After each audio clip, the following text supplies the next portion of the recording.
Right after Elijah had humbled the prophets of Baal on Mount Carmel and prayed for rain to return to the land, he was at the peak of his ministry. However, when Queen Jezebel learned that he had killed all her prophets, she sent a message to Elijah.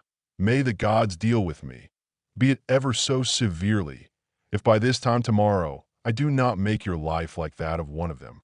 Elijah, despite all the power God had manifested through him, was seized by fear and fled to save his life. In his despair, Elijah traveled into the wilderness, a day's journey, and sat down under a broom tree.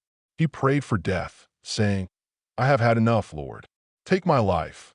I am no better than my ancestors."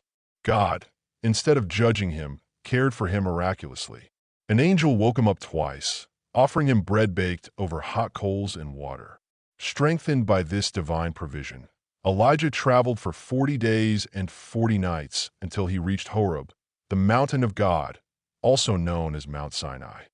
On Mount Horeb, God manifested himself to Elijah. First, there was a great and powerful wind that tore the mountains apart, but God was not in the wind.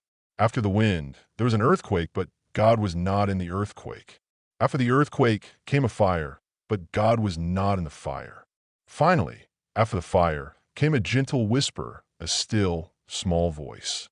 When Elijah heard this, he covered his face and went out, and God asked him why he was there. God restored his mission and gave him new commands, teaching Elijah that his presence and power are manifested not only in grand spectacles, but in quietness and gentleness.